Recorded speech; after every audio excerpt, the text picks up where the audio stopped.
Province Consulting Group, and we provide government contract support for businesses that want to grow and scale in contracting. And let me share my slides. And what I found is that in contracting, you're not seeing my slides. Wait a sec. I'm sorry. Okay.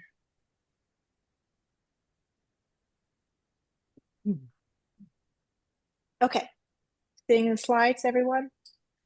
Yeah, it's in the presentation, like your presentation mode, so we see like the next slide. So Okay. Got it. let's see. Um, There we there we go. go. Yeah. All right. Okay, again, we provide government contracting consulting services for firms that want to grow and scale in contracting. And I found that many companies, although they are quite qualified in what they do, they don't invest enough time in managing the back office. So this is something that is part of government contracting I have implemented for clients, and I use myself to make sure that I'm on top of what's going on, what's the next project, making sure everything is running seamlessly. So this is some of the things I just want to share with you today. So in general, what we'll cover are three different sections. The first one will be financial services, next administration services, and then technical tools to help you kind of manage these things. And today there's so many different tools to use. So of course, I won't be able to even scratch the surface of all the tools that you've either heard of or that are possible that you can use. I'm just going to give you some that I know are good for small businesses, some that I use myself, that are just helpful in helping you stay on top of the work and make sure that your back office is everything is fully supported each project and that it's moving to the next phase. So we'll talk about what are the risks of not doing this, and you may or may not know this as far as being not being on top of your back office can actually just cause you to lose money, right? Because you don't know what's coming in, what's going out. Sometimes you don't understand what the cost is of the good or the service that you're selling, and you're not seeing who's paying you. These are just some of the examples of things that where some who may not see the value in a back office support, why it is hugely important to successful companies. And so after we cover this, so it's definitely interactive. If you have any questions while I'm, during the presentation, as Connor mentioned, feel free to raise your hand and we'll answer those live.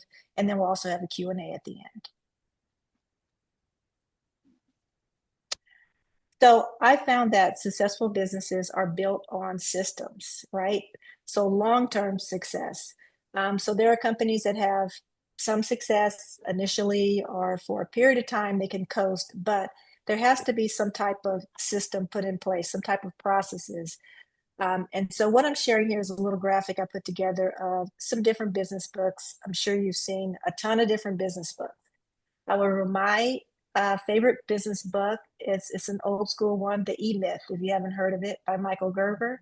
Mhm. And you're familiar. And I really love that someone gave this to me when I first started my business 18, 19 years ago. And I really loved how he goes through the story of, how someone is basically has to do everything. They have to sweep the floors. They also have to, maybe they're the engineer, but they also have to answer the phones. They have to do everything. And we've all been in that spot if we aren't currently, that you have to do everything in order to keep the business going. But the difference is while they were doing these things, they were creating processes. So I'll use myself as an example. While I was, when I started my business, of course I had to do every single thing, and also not in the day of where there's AI and different things to kind of help you along. So what I would do is make an old school, you know, just a presentation, a Word document, SOP, a standard operating procedure of this is how I do X, Y, Z, with the point, like as the book says, of the idea that I can hand it down to someone. So as I get a staff member, whether it be a part-time person or a freelancer, I'm able to share with them the process that makes it work, right? So this is what is still, something that we need to put in place today, a system. So a couple of quotes I have here. I'm not this anonymous person, but I totally agree with this 100%. Every minute spent organizing is an hour earned, because the more time that you spend and you put systems in place, you're able to hopefully give it to someone else to do, right? Or it just makes it easier. You don't have to constantly remember what's the next step on something. So, and this next quote from W. Edwards Deming can be looked at in two ways. One is the obvious way is that if you don't understand what you do and you can explain it to me like a fifth grader, then you may not understand the process, right? But I'm looking at this from the perspective of if you don't understand your process, then how can you explain it to someone else in order for it to be used throughout your company, become a part of your company culture? So this is what we're going to dig in deep, and I just want to give you a couple of other, just for those who are not convinced, about why it's important to have systems, why it shouldn't be an afterthought. So, small business survival versus failure over time. And I would say even small business survival and thriving versus failure over time, right? So, you can look at um, three different things. One, let's start with the business. This is typical, the industry average, the business in the red in the center. So this company has some systems, has put some things in place, but it's not consistent. So maybe they're doing it for a while, and then they fall off the wagon when they get a contract. So I've seen that quite a bit.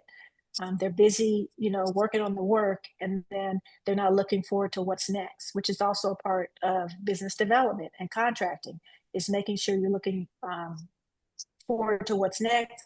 And part of that is workflow and processes. And then we have the business that is not doing any of these systems. Now, not to say that a business can't fail, a business is going to thrive only off of systems. Of course not. You have to be good at what you do, of course.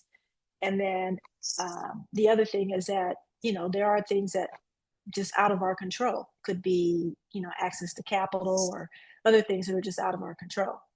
But what you're going to find in a business that is with strong system is that successful and thriving is that they're typically going to have strong systems. They're going to have processes in place and workflow. And some of those businesses are big business, of course, but again, they still have processes in place, right? They have either they hire a consultant or they put some process in place, plus they have staff to execute it. But a small business that does those things can also have a similar result at a smaller level by just having consistently strong systems. And of course, the business that a lot of times falls off is a business that doesn't have any systems. So I'm sure you've heard before that 50% of small businesses fail within 5 years. And I believe a lot of that too is from systems. So things that can be impacted just generally, again, without having any back office support, back office systems and processes, is your profitability. So I like to use an example. Say, for instance, you're making widgets, right? And you know that a widget, it can take 3 screws, but it can operate efficiently with 2 screws, right? So you have a process in place, but nothing, you know what it takes if you do it, but you haven't shared this with your staff. So some are putting 3 screws in, some are putting 2 screws in, um, and it's inconsistent. So how does that impact you, right? One thing is that your profitability, because you're using more screws on some, and which is eating into how much you're spending on the goods to make the widgets, and so your profitability has gone down. Um, and it's inconsistent. You don't have a consistent process. Everyone's not doing the same thing. So just something that seems like it's an afterthought can really impact you is what I'm trying to impress upon you at the financial level as well. Can cause trouble with you, as it mentions. I have here, like with audits, not having your paperwork documented, things of that nature.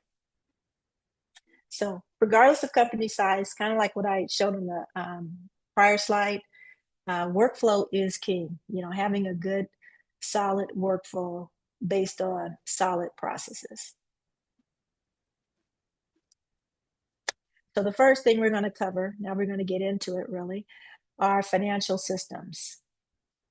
And I'm just going to show you 3 tools. There's so many accounting software tools out there.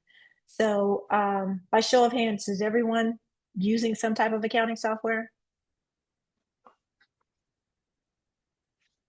Okay to unmute or raise your hand. Okay. Wave, We got one. We got a few. I've got a wave. We got 2. Wave. You're using Wave. Someone's using Wave. Okay, great. Okay, great. That's Courtney. I'm not sure who, because I'm on a smaller screen. But so some of you are using accounting systems, and I heard someone say that they were using Wave. So that's great.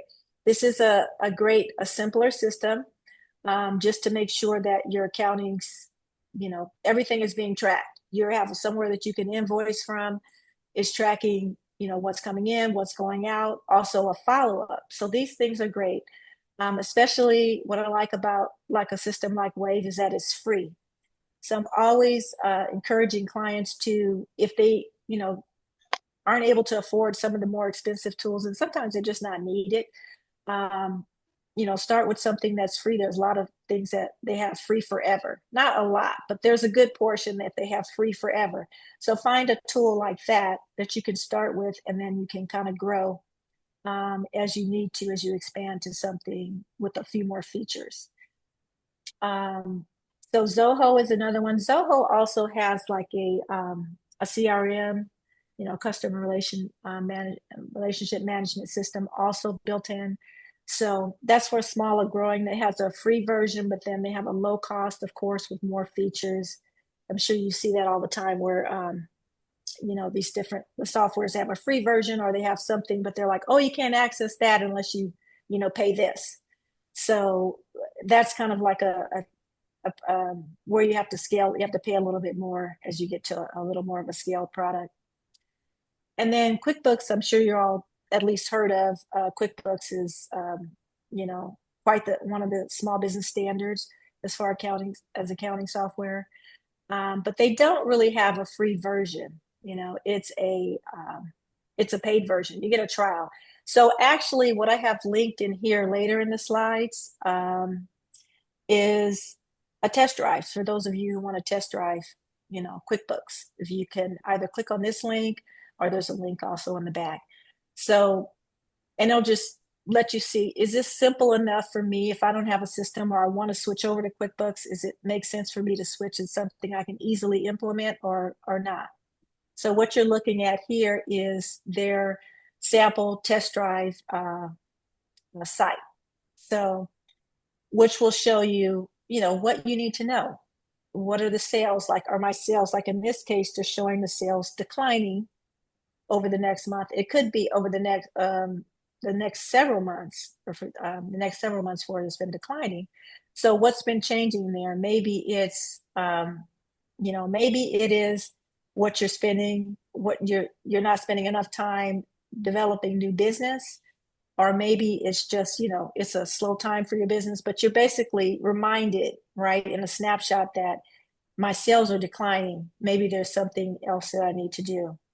It also reminds you, it's not showing you here, but things like this person always pays late. So maybe you need to add into the invoicing process a late fee, or maybe that you weren't implementing before, but maybe you need to add it because so there are just reminders there like that, and just tracking your invoicing, making it easier for you to just on autopilot remind people that they need to pay you. So it's nice for that. And of course, one of your most important tools that you'll need, not just for invoicing, are your profit and loss and balance sheet statements. So you'll look at, up until today what it is, has been coming in and going out, your profit and loss for the year, like how much profit you've brought in. And what I like about what QuickBooks does is, say for instance, I'm looking at accounts receivable on that report. There's a link there to click on the accounts receivable and see what exactly am I waiting to receive? How much money is coming in from who and where, especially if you're selling um, smaller items where you have things coming in and out every day. You may not, easily remember all of the accounts receivables that you have. So the risk of poor documentation, these are just some of the risk. If you're missing receipts, you can lose deductions, particularly if you're doing it yourself. But even if you're actually working with an accountant, if you don't have receipts and you're not able to deduct things. So this is why you want to kind of start gathering these things as you go right away and not wait to, for example, tax time. Or I've seen like there's, a bid due and they're asking for an insurance document or something like that. So, making sure you have those things in place, that's risk of you not being able to bid on something, being overlooked as a subcontractor, for example, if you don't have those particular things in place.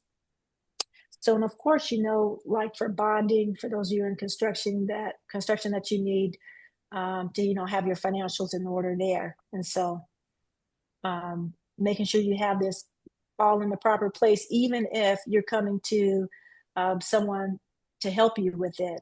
For example, like you're working with Meriwether, are you working with another consulting type firm? You still want to have those documents in place to be able to support the insurance you're requesting. So administrative processes, I think this is the part where a lot of, companies may not see as much, not that they don't see value in it, but don't see it as moving the needle on whether or not they get a contract or whether or not they maintain a contract. But I'm here to tell you it's important. So there's a lot of contractors that I've worked with over the years that provide excellent services. They're top of the game as far as the scope of work, what they do. But when it comes to, say, for instance, they're working with that large prime and they're asking them for certain paperwork, they can't locate it anywhere, or worse, it's expired and they don't have time um, to get that back in place in time in order to run the work. So administrative processes are really important to your work. And so you want to work on streamlining what it is, all of your paperwork. And I'm going to show you like kind of like how you should set up your file system if you don't have a system already. There's numerous ways to do this. This is just a simple way um, to make sure you have everything handy and also really digitally so that you can access it from anywhere or you can forward it to someone as needed, um, in order to make sure nothing is slowed up. Your paperwork is not slowed up, your contract is not derailed or anything like that. So start by identifying what are the bottlenecks that you have now. So can anyone share like something that they feel is a challenge in keeping their paperwork together or something you've identified as a bottleneck in your business? Anyone willing who's brave? I can share. This is Okay. Ruben. I'm with geostructural engineering. Um, we get a lot of mail, um, and some of the challenges that I have is putting it into our cloud or like scanning it and documenting it, giving it a name. So basically, what I've been doing is just scanning the most important documents and then kind of pushing everything to the side. But I'm noticing that that pile is piling up. So, that's kind of like my challenge as far as like paperwork documents that are coming in that I want to put in the cloud, but I just haven't had time to do it. And may I ask, why so much paper mail? Like invoices, I we mean, we're with the union, so we get, you know, documents where we need to submit on a monthly basis. Um, just just a lot of paperwork, like insurance stuff, just Okay. everything we want to keep like in the cloud, but I just haven't had time to get that all Okay. organized. Yeah, I was just, I've seen a lot of the paperwork. It's just to try to digitize it is yeah, is a Mm, process. But I was wondering if you can get any of this kind of like you do with your personal mail, right? Turning off any snail mail and turning it to they have to send it to you digitally. So that way you can automatically categorize it. Is there any way to maybe not fully, but at least in one of the like with one of the vendors that you deal with or something that you can just say you can only email this to me or drop this in this box. yeah, so we created an email specifically for our accounts payable, and I Okay. tell them specifically if you want to get paid, it needs to go in there. Yeah, Yeah. right. Mhm. Exactly. So the Yeah, more you so we can did do that. that, Yeah. okay. Okay. We'll see if there are other tips I can help you along the way. Daryl, you had your hand up? Yes, I'll be brave, like you said, and bite the bullet. Um, I'm newly licensed, like really like 3 weeks, like really new. And Oh, yeah, thanks. congratulations. Thanks. But I've been doing the work for 20 years in the union. So the work part, I'm gun ho. Yeah. You got it. But this back office, I'm so glad y'all had this because learning what all that back office stuff is has been something else. And then you need to know where to go for here, where to go for there. And I'm pretty good at doing filing, so I keep a good file and I keep them in like 3 different places so I don't lose them. I use external drive. I email them to myself so I don't lose no documents and that. I'm pretty good at that. But just keeping up with all the stuff and knowing where to go, and thank you again for this because it's like I never knew. I mean, it was so many moving parts. So Yeah. getting overwhelmed, if you brand new like me, I can say those are my bottlenecks because I'm like, okay, what's next?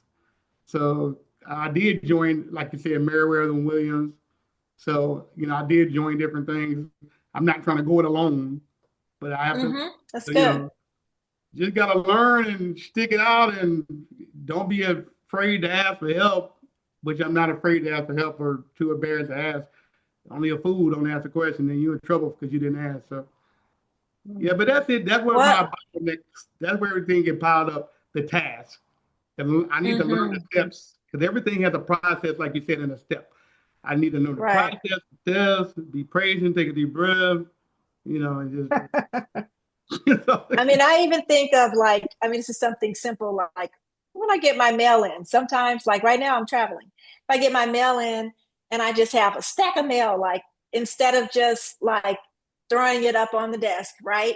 Just sort it in piles first. Like, okay, this I can straight throw in the trash. Always keeping my stamper for those things I don't want to throw it in the trash with my name on it, right? So just having my stamper right in that kitchen drawer so I can stamp those, throw those away. I still have to deal with these other two pals, but I have sorted these pals. You know what I mean? And I've gotten rid of the junk right away. So that's just like, oh, bless you, a basic, something that we can all do right in our business life. If we can kind of apply that like we do with our personal life sometimes to try to keep everything from being everywhere, would be a start, I'm saying. So I don't know who was first, Courtney or Lewis. I think it was Courtney. Hi there. I'm Courtney with Global Electric. I think one of the challenges is just getting everyone on your team on board with keeping things organized in the way that you expect them to be. So, you may have a system in place, but then it's just a matter of everyone in your company sort of following suit with the expectation. So that's what I find is the most challenging. And then you got Mm-hmm. one stray file, digital file, you can't find it, it's not where it's supposed to be. So that is a bit of a challenge. So what we have found as helpful is just creating like template folders and organizing. So like if we get a new job, then when we have the new project, we have a template folder and then we just copy that folder, rename it that project name, and then all the subfolders are already preset. And then we have like file naming conventions, so for like the union reports, they're all named in exactly the same way. So they're all organized in the same digital date and everything. So they all go in order. So it's very easy to find everything in our electronic files. Yeah. But that's assuming everyone sort of behaves, if you will, and Right. does But it the way you actually, set it up. you're reading my files. I mean, my slides, some of them. But yeah, definitely 100% you should, have those folders set up. We're actually going to look at some of those actual folders on the next couple of slides, but thank you.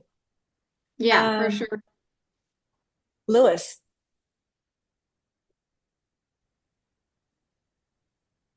Oh, hi. The bottlenecks with our company.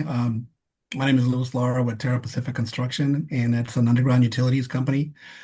And of course, we do most of the work ourselves. We don't sub out unless it's something highly specialized. But the bottlenecks that we seem to have are usually where um, bidding, turning around, providing a proposal, a quote, and then doing it quick enough and continuing to produce. Since we're all very hands-on, it's kind of difficult to after you work a full day or like this past couple of weeks, we're doing like underground work at night. So our shift starts at 9 and we let off at 5 a.m. That was for directional boring. So it's hard to get back, into the office and um, quantify, provide quotes and proposals to secure more work. So it's kind of like Right. it's kind of difficult to and getting the contracts in place to actually once we do get awarded. That's the only thing that gets us kind of like a bottleneck where we could see that it's we're delayed and that doesn't sit well with us. Yeah, especially this is the common problem I've seen where there's in construction particularly, we're out on the job, right? We're working on the job. And then it's like we have this huge job and it's coming to an end. We don't have anything in the pipeline because we've not, had some part of what I'm talking about, the systems that follow up and getting those things in place. And I'll talk a little bit more about that. But, even when you do meet somebody, I mean, hopefully you have someone, well, two things. One, hopefully you have someone that's going out and keeping your name known, right? It's going out and getting a face to face with some folks. But even if it's you from time to time, how are you tracking that? Are you coming back from an event and just throwing those cards on your desk? And you're so busy, you're off to the next thing. And I've seen this really time and time again. That work is coming to an end. There's not a new project. Right. So it was a great project, but there's nothing new. So we have to figure out a way to incorporate that in not our day to day, but maybe our monthly, at least starting, move it up until we get it to weekly. And as far as those systems, some of these things you can get, like, for example, the project management system I used. Initially I was like overwhelmed. It's just like too much to do. I tried to do it on my own. It was just, I was drowning. And so I just got an expert in this in setup, who's actually just freelancing on the side, works for a huge company, but he freelances on the side to set up these systems. And I had him set it up based on what I wanted. And then it was up to me to take it from there. But I'm saying sometimes there are things like that you can do that are lower cost just to get that system in place, so that you have something. We're all going to have times where we may fall off, but you have something in place that you can go back and keep building upon. Keisha. Thank you. Hi, Christina. I was wondering if there's any kind of way that we could implement AI to help us in these systems. Oh If yeah, so, definitely.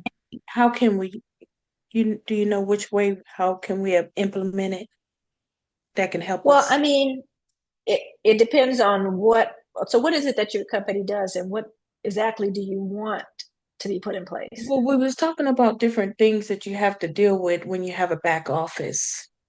Like the gentleman was Okay. just saying he's shoveling with a lot of different things. Can we create AI agents You can or create AI agents.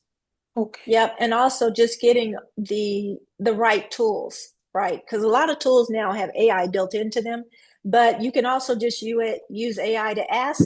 Say, for instance, we don't cover any tool, and you come up with an idea after we're off this, and you say, um, you want to do a particular process, like you said. You can just simply ask AI, your ChatGPT or Claude or whatever one you're using, like, this is what I want to do. Just be very specific and don't give it your personal information. But as far as a process, this is what I want to do. How do I set this up? And it will give you a lot of the steps just right there. And then you can keep, re-asking, no, I don't like this thing.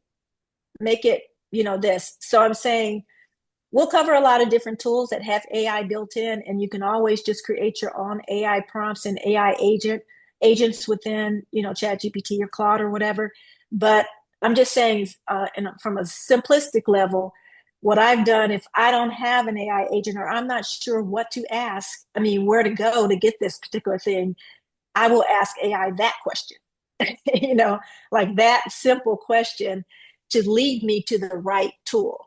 So, if you're not sure, like, because I didn't really get like what industry you're in or so, but if you're not sure exactly where you No, want to start yet, the reason why I was asking is because we're small businesses and some of us are in our launch, uh, pre-launch, phase. and we don't have a lot of money to hire all these people to do everything that we need to do in order to set the business up and run it. Right. We already have 29 hats on already before we even launched the business. So I was just trying to find out if it's feasible or if it's possible that we can implement AI without losing our Yeah. business to AI. Yes. I'll talk to you a little bit more specifically about that. But the short answer is yes. When we look at the couple of extra slides, I'll show you how you can kind of get started with that. Definitely for new businesses. Jose. Good evening, everyone. My name is Jose with Raystone Construction, and I'm also a startup. I utilize AI every day, and on my spare time, I watch YouTube videos on it. And for example, right now, well, before class, what I was doing was I dumped all my previous projects, my photos, and you know how it comes out like JPEG, random numbers. It created an Excel sheet on how to name it, and it did it on its own. And it also incorporated SEO. So when I upload it to my website, it's already built in.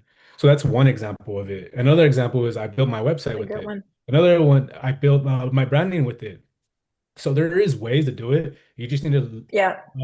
go on YouTube and just watch videos and implement it. Yeah. And ask it for what you want. Like, it sounds like what you're doing, Jose, also is just, I want to do this particular process. And it will guide you. And it will also recommend, in some cases, YouTube videos. I've had it do that also. Or you could just go straight on YouTube and look for it. But yeah, definitely AI is definitely helpful. It's just that I understand that everything's overwhelming because you hear AI, AI, AI. And so, you're just trying to compartmentalize, kind of like we were talking about, sort out what you can do first. But you definitely, and you can use, and you should use AI for these types of processes. So here I'm showing you, like, at a high level, just a simple folder, like we talked about, for a new business, or, someone who just maybe not a new business, but just not very organized. So if you're using, like, a lot of companies use Google. So if you're using like a Google Drive, for example, you can just organize your folders. And that someone I was just talking to, I can't remember exactly who, but was talking about organizing folders. And also you can have a naming convention. So every folder is PCG_01. And then the next item, that's the same thing, PCG_02 type thing. So that, and you can create, for example, a SOP for that. So speaking of companies where you have several employees or different freelancers, and you want them all to use the same naming convention or use this particular thing, creating a document that this is the first step of what you have to do to set this up. This is how I want this done. So Keisha, like for example, if you're starting a company and you create a Google Drive with your folder, ABC Company Inc. That's your company folder. Everything's going to live in there. That's, paperwork that would be on your desk. So these are just not all the different, examples, but just some examples of folders that might sit there, right?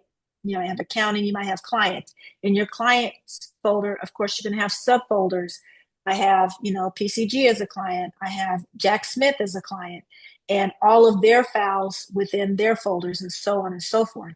So just like when you're starting, I know, of course, your first steps, you're going to set up your business, whether it be a sole proprietor and get your license, or if you need permits, or like the gentleman said, I just got licensed, with CSLB or something like that. You do all of those basic steps. You know that you need those to actually do business. But then where do you put that paperwork so that you're not looking for it when that, first job comes up, or you need to get certified or whatever. So start with something that seems very simple. It is sort of very simple, but it's just a way to make sure that when you're 4 years down the line, you're not looking all over the place for all these different documents. So create these folders as a simple step, name them, even if there's nothing in them. But if they're folders that you know you will need, create the folders, and then you can add subfolders. And as a young lady mentioned, you can also have a naming convention that you set, and you make sure that anyone that you bring on is a freelancer, or if you bring your daughter in to help you, or hey, you always need to do it this particular way. So you set up your standards and your culture for your company up front. So this is just going to be a look inside of one of those folders, right? So assuming we're in construction, we have insurance documents. These are some of the folders that you might have in there. And instead of just having insurance documents, I've seen this many times, and there's like 4,000 documents in there because I've been in business for 20 years and I don't know which one is the current one. There's not a clear naming convention, or even if there is one, it's so extended, whereas maybe the year is the last, it's like, I don't know, some long acronym, and then the year of the document is the very last at the end of that word. So it's not easy to see, right? When I'm in this folder, I'm not seeing that it's the 2026 COI. So that's another thing, is to make sure your naming conventions are things that you can easily see up front. So when you're looking at this, when you view it, you can easily see this is the current one. Something else that I recommend is that it's a simple thing that doesn't require, anything sophisticated, is any document that you have to renew, that it has a color code on it. So any folder where there are documents in there where there's a renewal required, whether it be just an annual renewal or a monthly renewal, whenever it's there's a renewal on anything that has this color code, right? So like I know, for instance, I use a Mac, and there are similar things that you could use, on PC. But for general liability, I may have choose one of the colors. I use purple. So I'd use like a purple code for everything that needs a renewal. And then what I would do is, when I put that first document in there, speaking as to those who are new company, when I put that very first document in there, I know it's going to need a renewal. I'm going to put the bullet, but I'm also going to set a reminder at the same time. Those two things go together, so that starts it and it continues year after year. This is before you get into more sophisticated, systems, but just a way to start organizing your documents from day one. Did I miss anybody else okay, we're good? Okay. I just wanted to make a comment. I noticed when I went for my certifications, my business certifications, I was all over Mm-hmm. the place looking for stuff that I need to upload in order to get Mm-hmm. certified.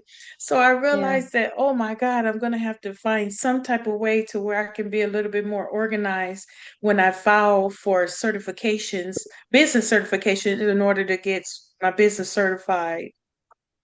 Right, exactly. So having these folders these aren't, of course, you may have different folders depending on what your business is, what you're doing, But just really what I want you to take from this is just having an organized process, right? So that, it's easy, like when you have your contracts, you have your bids in there. Of course, it's made just like large contract company Inc. But you may have subfolders in there that has Turner Construction for one, another, I can't think of one right now. In there, they may have all their separate folders, but that way it's easy to find not only for current information, but as you look back, right, and see, what were the contract terms, or, what was done for this particular project. Same thing on the bidding side. So I remember someone mentioned, keeping up, I think it was you, Lewis, with bid opportunities. So, I mean, that's a tough one, depending on if you're bidding on everything that's out there. That's another topic. But assuming that, you find these certain, bids that you really know that are right in your wheelhouse, and you have relationships built and so forth. And so you definitely don't want to miss them. Then you want to, create these folders. So I have something similar, but it's a little bit more elaborate. But with current bid opportunities, and you have past opportunities, you may even have, wins and losses, right? So you always want to reflect whether you win or lose on, what was done well, what could be improved. And so just like also, again, having those categorized will be really helpful in you just, moving forward by looking at what was done in the past. Another thing is that, particularly in construction, there's always a lot of forms. For example, city of LA, a lot of cities and counties have their set forms, or even the state of California, that they always require. And so if you're bidding constantly, you don't want to have to keep recreating the same form, right? So you may decide, well, I need a folder just for state of California forms for blah, blah, blah, or whatever. And that way you can always pull the most current form. And of course, looking at the bid opportunity, making sure they didn't change the version. But it's just ways for you to access those documents quicker. And also, so that's something that you don't have to worry about.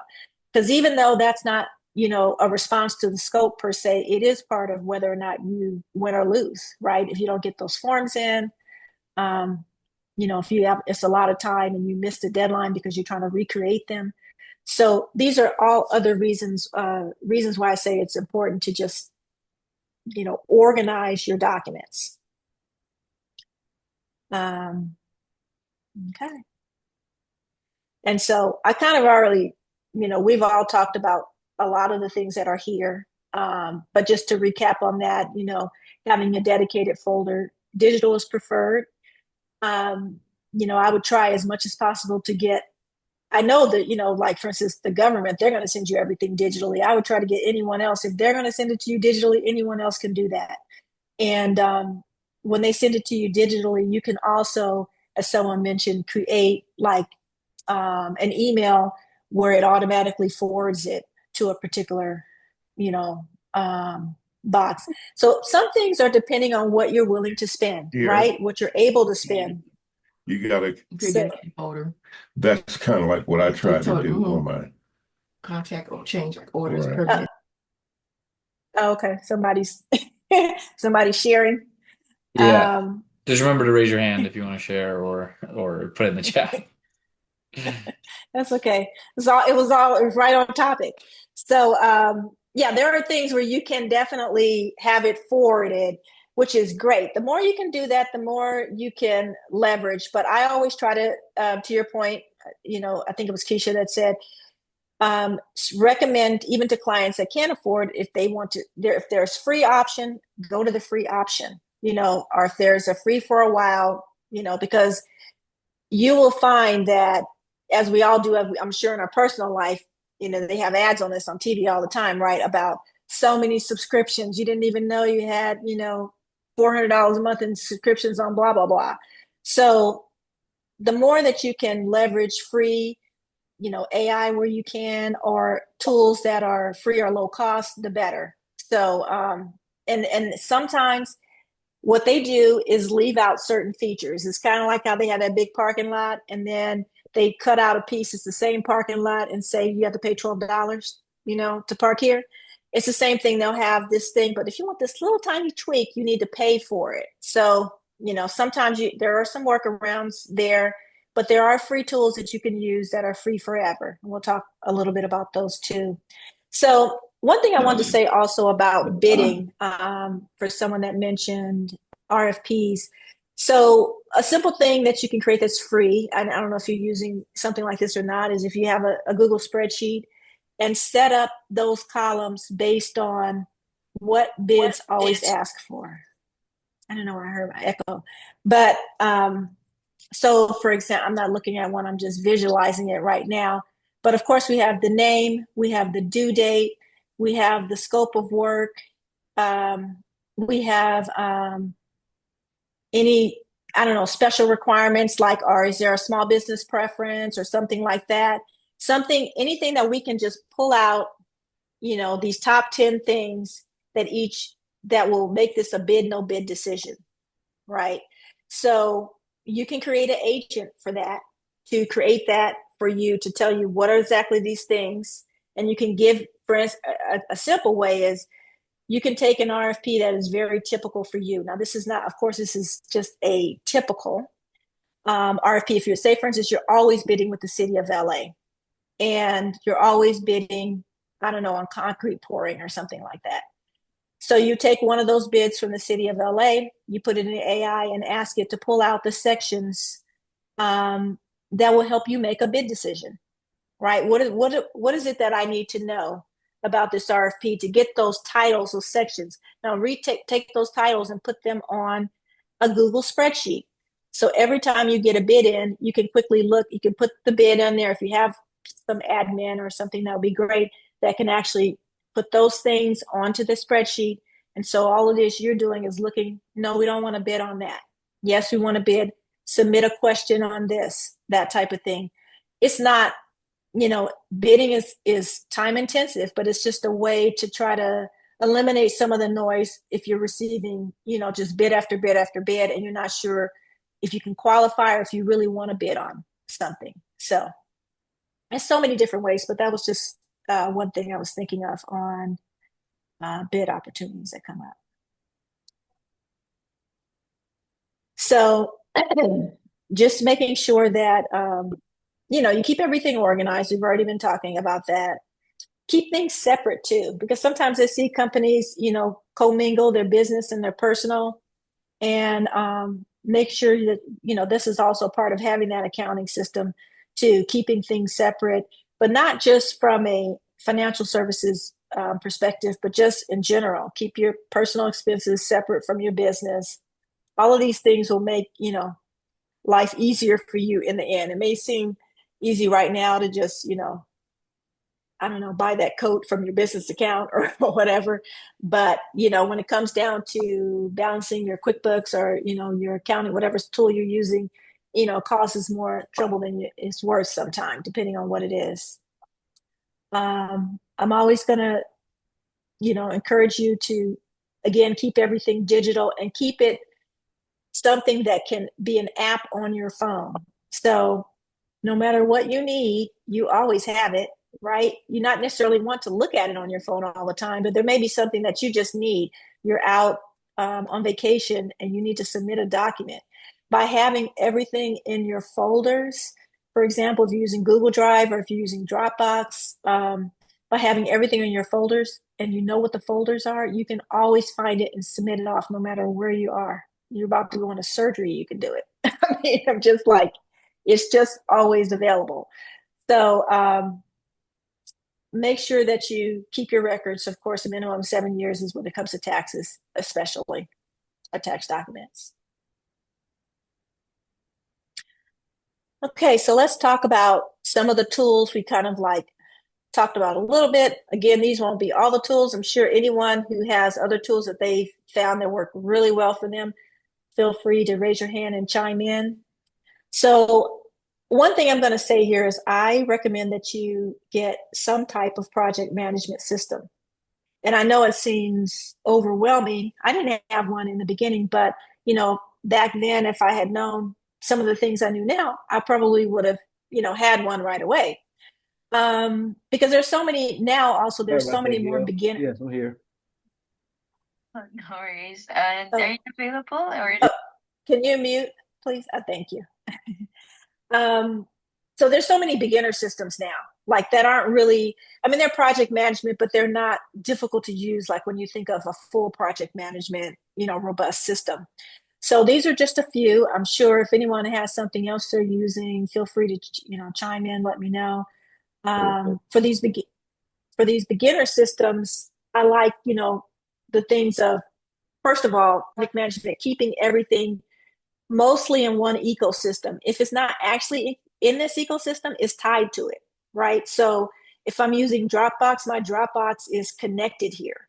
So everything's kind of connected here, so I can kind of find all documents every time.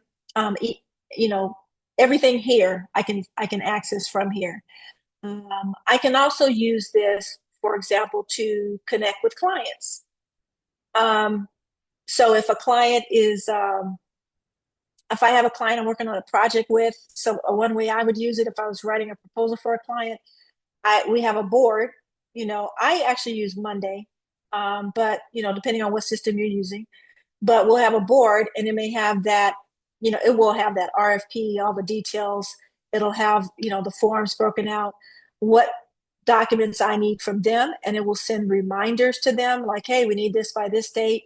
It'll have a date that we'll have a draft, and then I'll have maybe a draft back from them, and then a submission date. So it'll take us from project start to finish with all the documents being able to be accessed through this one system. And then also, as you get into the more advanced platforms, you can also tie in your customer relation management system. So your CRM, so you have your leads, key information you want to know about different customers that you're targeting, or leads that you met or someone else met and forwarded to you. So it's just one place to keep everything kind of in one space. And I know that this could seem overwhelming, especially for a new business. So my recommendation is like Trello. So Trello is free. It's just free for life. And it already has some AI built in it. So let me give you an example. So if you were out at an event and you met a buyer and they said, okay, contact me in 2 weeks exactly, and you talk to them about something, maybe you wrote it on the back of a card, right? You just like, and then you get back to the office, there's 40 different cards you have. I'm sure we've all been there, and trying to figure out, what it is I want to do. Instead of waiting till you get back to the office, like Trello has a thing where you can say, I'm going to speak from an app or iPhone. I'm not sure exactly how it works on Google because I'm all Apple, but if you said like, hey Siri, create a Trello card that reminds me to follow up with blah, blah, blah, right? And so it's going to automatically put it in your project management system by you talking to your phone.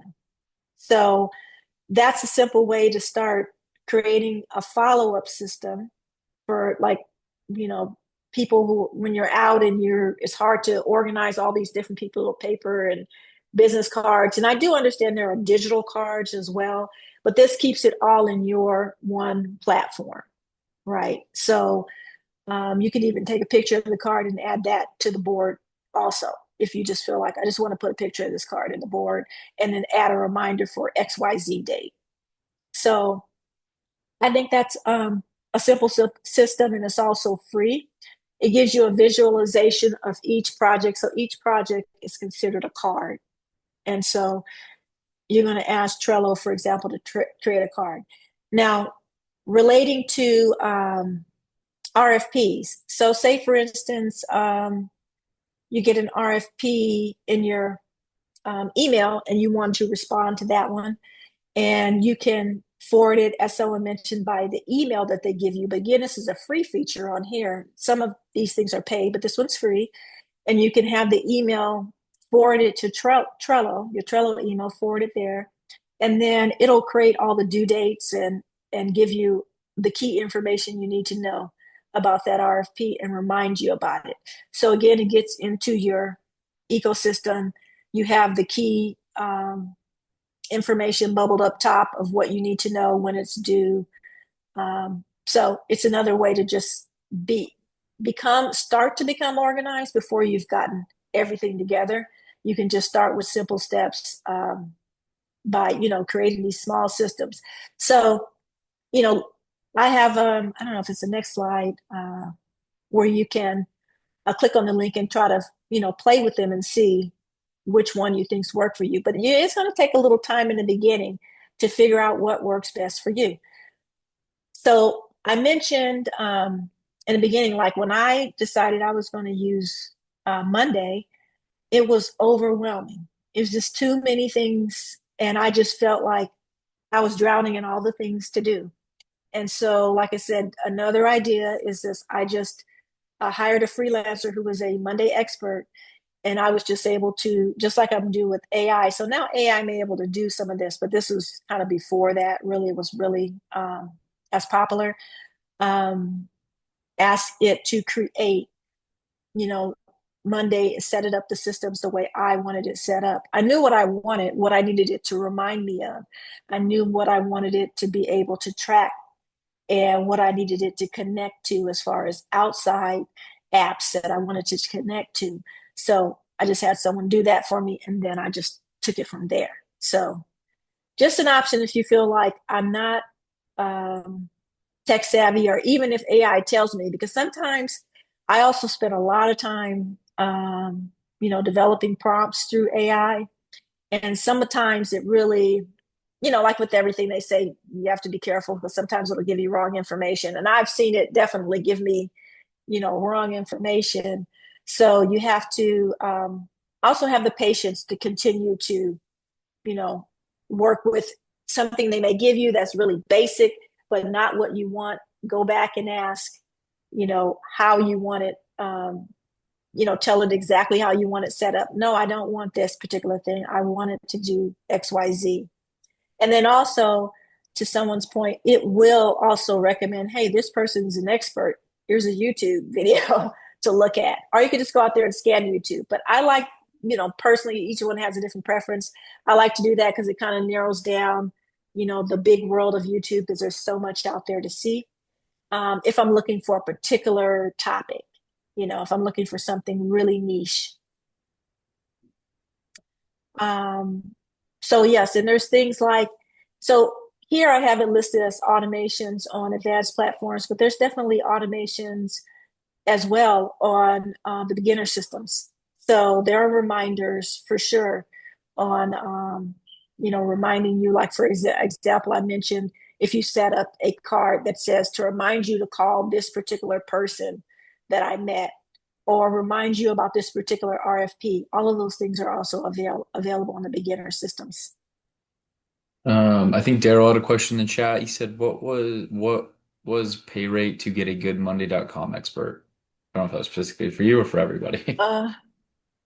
Yeah, honestly, I can't remember. It was years ago that I did this. But I mean, I'm just gonna guess that it wasn't more than, I don't know, $100 or $200, something like that. It wasn't a lot, I remember, to get this person, but I just don't remember exactly what it was because it was actually, several years ago. Okay. Was But that like a month? no, it's just a setup fee. Oh, okay. For example, if you wanted to set up a system that you feel like, I know what I want this system to do, but I just don't have the time or energy, or I don't feel like I have, the experience to do this. This is not, I want to stay out in the field, but I need someone to help me. So to set these things up. So one way is, look on like Upwork or Fiverr, one of those types of sites. If you're not familiar, the freelancers that can, set up things, things like this for you. They have people that, so you could do something like that. You could also just, invest in a virtual assistant, just someone that can help you not only set this up, but manage it, so that, to someone's point, you're out in the field and you just can't manage it, even if you have a system. Just having someone that's low cost, once you have the system set up and you, like I said, you have the process in place, then it's simpler for for them to keep the follow-up or keep the task done. Also, because you'll understand it, you'll know what they're doing. right? Because so that's why it's important that you still understand what process you have set up, be able to explain what it is you have so that you can't hire someone that could just take advantage of you and they're not really, completing the processes. So nothing else in the chat or any other questions here right now? In the chat, no. Okay.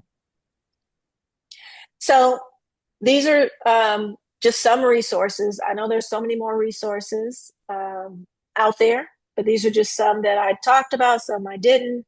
For example, if you have, I don't know what happened. Why it went off as a there. If you have someone that you need to, I've had people that they're, manage the hours that they work, for example, then you may want like a time tracking system. The one I've used here is Clockify, which I thought, works really well. That's just to basically where their work hours are only between certain hours. They can bill and you can set up what they can bill for example. So, again, to manage your costs, what you're putting out for perhaps like a virtual assistant or a part-time employee or just a virtual employee. And so you can kind of manage that. So these are just some examples. You have to spend a few minutes, a little time kind of looking through, what you think will work for you or what you think is simplest for you, or if you want something more advanced. But these are just some of the systems we reviewed. Like I said, some we didn't. Something else important that's nice to have is some type of e-signature, which if you don't have already, or those of you who are new business. Honeybook, this first one at the top all the way to the right, has it's more robust. It's invoicing also. It's there. So some of the systems have some parts, they're not all like in a silo, for example. Like I mentioned, Zoho has some other features. Honeybook, I know, has other features besides e-signature. So it just depends on what you want, what you think is easiest actually for you, or what's manageable for you too. Like HubSpot is a like a standard in the small business industry, but HubSpot can get really expensive, like super expensive. But because it's like a gold standard, I listed it there. Another one that I didn't list here that companies use is Basecamp. So Basecamp, works similar to like Monday. So I had a client, for example, that was using Basecamp, and I was using Monday, and we were working on the same projects, but we kind of like both wanted our own systems, but they were very similar. So it was easier for us to still work with that within these systems. So there's so many, but these are just some. When you receive these slides, you can click on these links and do a little investigation on how they will best work for you. In the chat, Keisha was asking, does Trello have a CRM? Not that I know of. Anyone else? I don't think I've never used it for that. I don't think so. So, and if there are some free CRM, just research it either in AI or just Google, a free CRM tools, because there's definitely some free CRM tools. Even HubSpot has a free version that I help clients set up. Yeah, someone in the chat said I use HubSpot for CRM, the free version. So yeah. Okay. Yeah, so there's definitely some free versions. It's just that when you start to really expand your business, that's when they get you like, oh yeah, well, you need this tool in order to do it. But starting out, you could probably use it for a really long time. They even have where you can use, their project management system, like a real basic one for a while. But honestly, I think Trello is simpler if you're not, as familiar. Not for the CRM. I think the HubSpot is great, but for just general managing a project through, if you don't really understand the process, I think a Trello is simpler. But so, this is just kind of recapping what we've talked about. We have talked about, but really like to hone in on this second one, which is prioritize, one or two of the biggest pain points you want to fix first. What can you, because you can't do everything, right? So what can you fix first? Like, even as far as I can start sorting stuff immediately. I can start labeling my folders or setting up my folders, even if there's nothing in there, but I know these are the folders that I need. And I can also add a mark, color code, those that require follow-ups.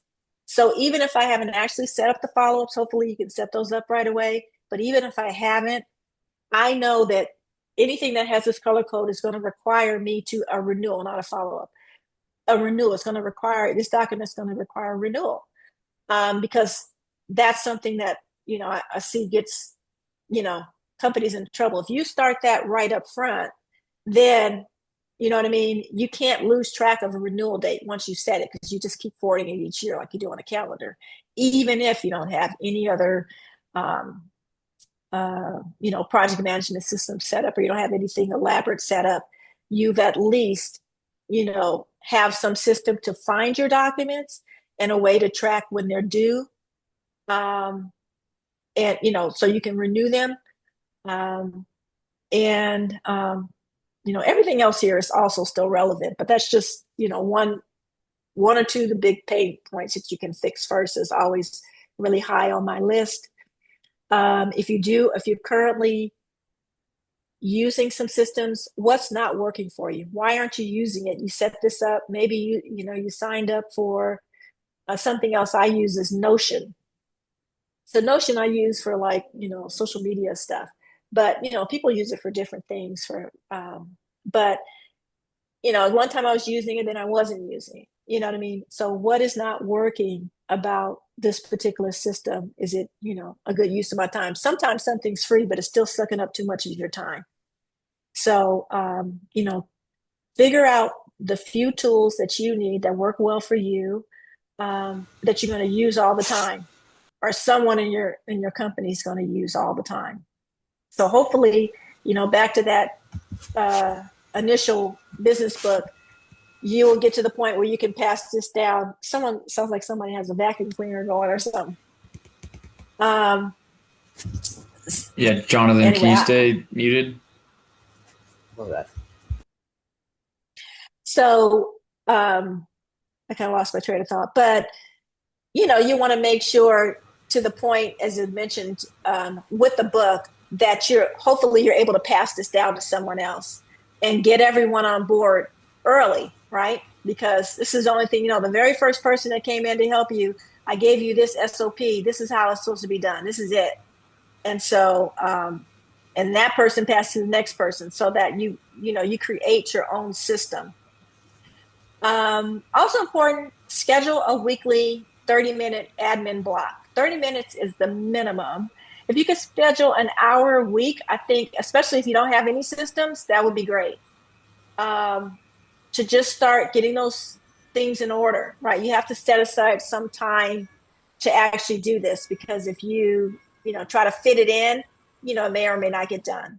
So block on your calendar, make a commitment to set some time aside to work on these processes. And also, consider hiring a bookkeeper is really important. If you can right up front, that's really awesome. That's great. I mean, it just helps you just be that much ahead. But if you can't, sign up for, like as someone mentioned, Wave or one of the other bookkeeping systems, so you can start making sure you're tracking from the beginning what's coming in, what's going out, automating your invoices. This also makes you present better, because, to clients, to, potential customers, because your documents are in order. And something else I'd like you to do also is consider, what can you templatize? Like, what can you make a template of that is easy to make small adjustments on?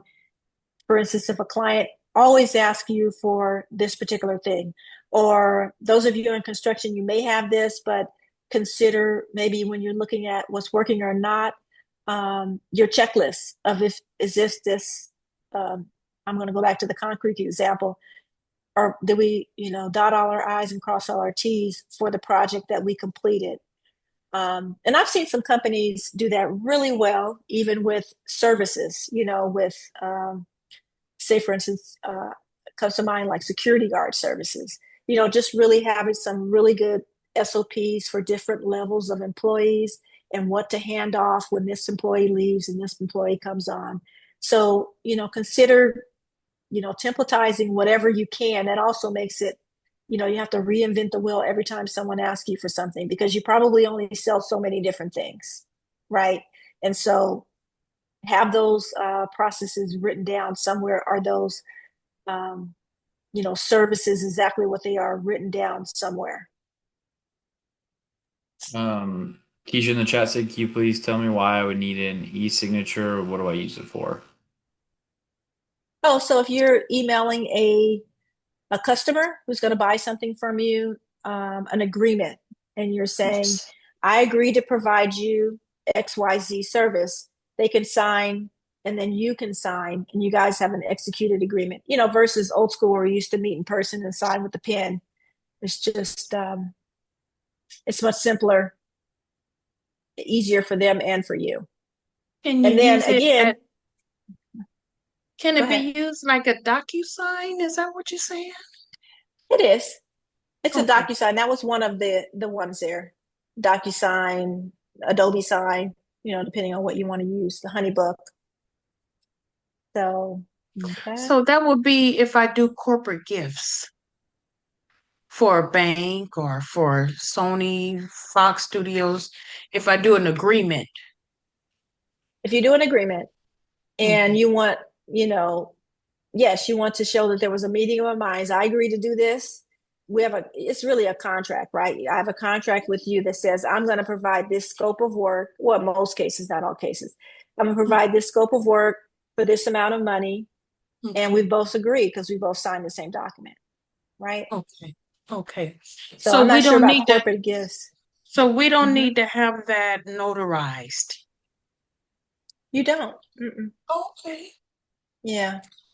I mean, I'm not sure about your particular industry, so I don't want to speak on that, but I'm just So saying, I have a sugar-free chocolate company. We sell sugar-free, gluten-free, and nut-free chocolates for people that have diabetes, celiac disease, and treating allergies. We also concentrate towards children that have autism, ADHD, and cancer who cannot have sugar. We sweeten our chocolates with monk fruit. oh, okay. So I just I secured a like that. contract. I just secured a contract with Cedars-Sinai Hospital in order to put my chocolates in their gift shops and all their affiliate gift shops. Oh, wow. Okay. And so you secured a contract. So you have an agreement with them that's written out, like you're going to provide so many different chocolates. Um, you have all of that written out in your agreement, right? And that's what you signed. You use DocuSign? So the only thing I did, I pitched them at Get in the Game, and it was an agreement that I can put my stuff into their store and they use a line sheet in order to order the products. And Okay. that's how they make the orders and that's how I get paid through my line sheet. Okay.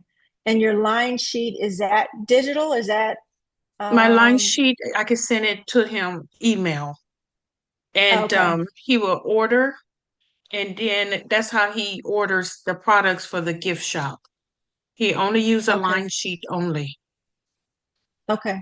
And that's something, so sometimes large entities, yes, they have their, we can't put our, like, I know, for instance, about government contracts, I can't give them my contract. I signed their contract. So, but in any case, we're signing something together, agreeing, what the service is or the product is, it's going to be provided. Um, so something else is not directly to do with back office, but also, speaking of being a brand new business, have an agreement, hopefully that's reviewed by an attorney, um, you know, so you have something, some standard language, and make sure that, you protect yourself as, of course, they're going to protect themselves, but that you protect yourself. So something to consider if you haven't done that already. Okay, thank you. Mhm. And then, or So, sorry, yeah. mhm. Somebody in the chat had said, "Are there any systems you're aware of that can organize project photos?" Just photos? No. Anyone in the chat? I mean, on the call, feel free to chime in. I don't know if anything is just photos because I don't really deal that much with photos like that. So, oh, Courtney. Well, I'm not sure what your business is, but in construction, we use like our like field management software to organize. So they're connected with daily reports for like field photographs. So I find that helpful because then they're already sort of managed by project, and by day, if you will. So our photos are attached to our daily reports. I don't know if that helps. So when you say field management software, is this something? Something such as Procore, eSub, we Oh, use okay. foundation software. So we use Project HQ.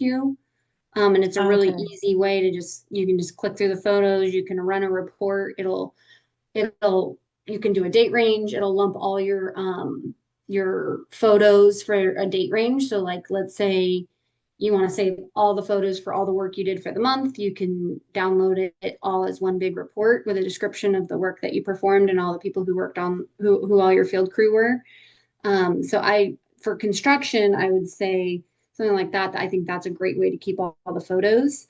But again, I would just say um, having someone delegated to that task to organize it in the folder system that makes the most sense for your business, and then using the filing name conventions. Because otherwise, when you just dump all those, they name them all these IMG, this, that, the other, it just gets like Yeah, confusing. So yeah. renaming And your files and organizing them and taking the time to do that is like everything. it is. And also, like I said, for me, I found that be careful what your filing name convention is. So if it becomes something really long that you can't just view the document easily to me and see that this is the current one, I usually like to put the date up front, Yeah.